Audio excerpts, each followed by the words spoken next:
에너지가 없는 사람을 좋아하겠어요? 안 좋아하지. 당연한 거잖아요. 맞잖아요.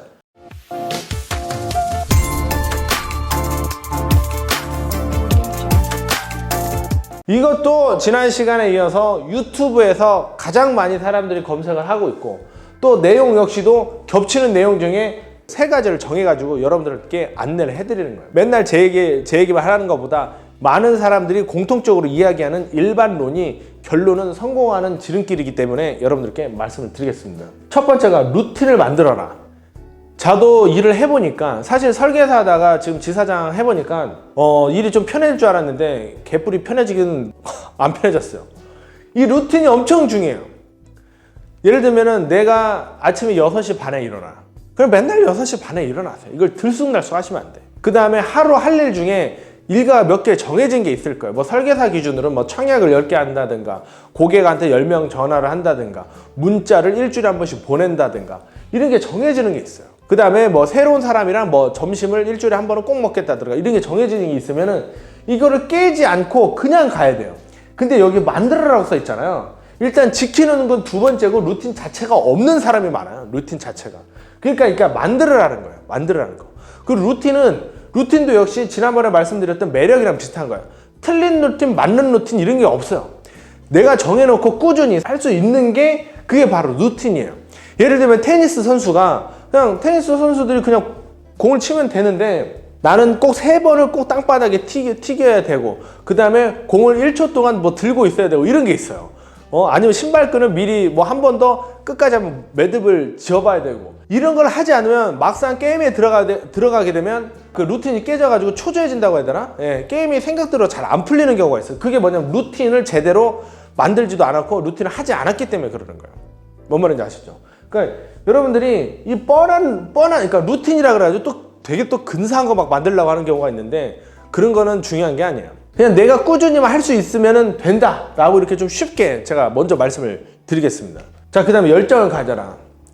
여러분은 열정이 있는 사람이 좋아요? 없는 사람이 좋아요? 당연히 있어야지. 근데 이 열정은 사실은 진짜 타고난 게 아니면 어느 정도 의식을 가져야지만 가질 수 있는 거지, 그냥은 되는 게 아니에요. 이 열정이 없으면 솔직히 좀 과하게 말하면 시체나 마찬가지, 시체. 사람이 좀 생동감이 있어야지, 열정이 없는 사람은 생동감이 없어요. 그 보는 사람 입장에서도 굉장히 무슨 우울한 영화 보는 거, 진짜 우울한 영화인데 영화 자체도 잘못 만든 거, 뭐 이런 거 보는 느낌이 좀 많이 들어요. 그러니까 열정을 가져야 되는데, 이 열정은 앞에 루틴하고도 좀 연결이 돼 있어요. 왜냐면은 매일같이 뭔가를 한다라는 거는 열정이 없으면 거의 불가능한 일이에요. 또 어떤 것들을 꾸준히 하는 사람만이 열정을 가지고 있어요. 그리고 또 열정은 한 단계 더 나아가서 에너지인데, 딱 사람을 봤을 때 이 사람한테 풍기는 에너지가 있어요. 그게 열정이 있었을 때만 나오는 거거든. 열정이 없는 사람들의 에너지 발산력이 굉장히 약해요. 평상시에 열정 없었던 사람들은. 열정이 있는 사람들, 예를 들어서 저는 이제 보험 설계사였으니까 보험이다 그러면 누가 보험 얘기 나한테 질문만 하면은 완전히 막 진짜 막 3시간이든 4시간이든 막 진짜 핏대를 세워가면서 얼마든지 얘기할 수 있어요. 왜냐, 보험을 너무 사랑하고, 보험을 좋아하고, 평상시에 보험 가지고 정말 내가 성공해 보겠다는 열정이 가득했으니까. 근데 평상시에 뭐 루틴도 하지 않고 보험도 안 좋아하고, 그러니까 공부도 안 하고, 그럼 열정이 있겠어요? 당연히 없지. 그 열정이 없어요. 에너지가 있겠어요? 당연히 없지. 에너지가 없는 사람을 좋아하겠어요? 안 좋아하지. 당연한 거잖아요. 맞잖아요. 충분한 휴식을 취해라.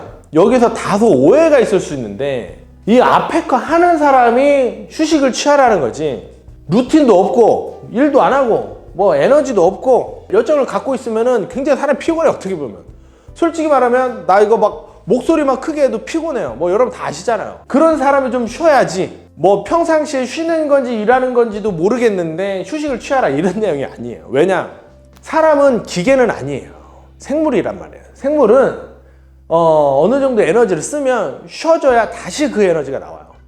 응? 뭔 말인지 아시죠? 말이잖아요. 말이 엄청 잘 달리잖아요. 그럼 뭐 계속 뛰게 만드나? 잠깐 쉬었다가 달리게 해야 더 잘 뛰는 거예요. 뭔 말인지 아셨죠? 근데 뛰지도 않는 애, 걷는 애를 쉬게 할 필요 있어요, 없어요? 안 되지. 더 뛰게 만든 다음에 쉬라고 해야죠. 휴식을 취할 때도 예를 들면은 뭐 3박 4일 여행을 가잖아요. 그러면 뭐 우리의 업무 메커니즘상 주말에 또 좀 전화도 받고 해야 되는데, 그냥 가면 그냥 팍 쉬어버려요. 팍 쉬고, 그리고 술도 드셔도 돼요. 먹을 때 또 신나게 먹어. 상관없어. 예. 노래방 가서 막 노래도 막 부르고. 그러면은 에너지가 더 생겨요. 예, 어느 정도 쉬었으니까. 아니면 아예 그냥 막 자버려. 막. 저도 주말에 좀 잠을 많이 자는데, 예, 아예 자버려. 그래야 또 5일이나 6일 또 열심히 일할 수 있잖아요. 이거는 여러분들 좀 거의 다 아시는 거니까 제가 간단하게 말씀을 드렸는데, 알면 뭐해. 다 까먹고 안 하니까 제가 말씀을 드리는 거예요. 루틴을 만드시고. 열정을 가져야 돼요. 열정은 자연스럽게 생기는 거 아니라 그랬어요. 예, 고의적으로, 의식적으로 가져야 된다라는 거고. 그 다음에 이런 경우에만 휴식을 취하시라는 거면, 이런 경우에만. 예, 하지도 않으면서 휴식을 취하시는 건 안 되는 거. 아셨죠? 오늘은 성공하려면, 성공하기 싫으면 안 지켜도 돼요. 예, 성공하려면 지켜야 할 3가지 습관에 대해서 제가 열심히 공부해서 여러분들께 안내를 드렸습니다. 감사합니다.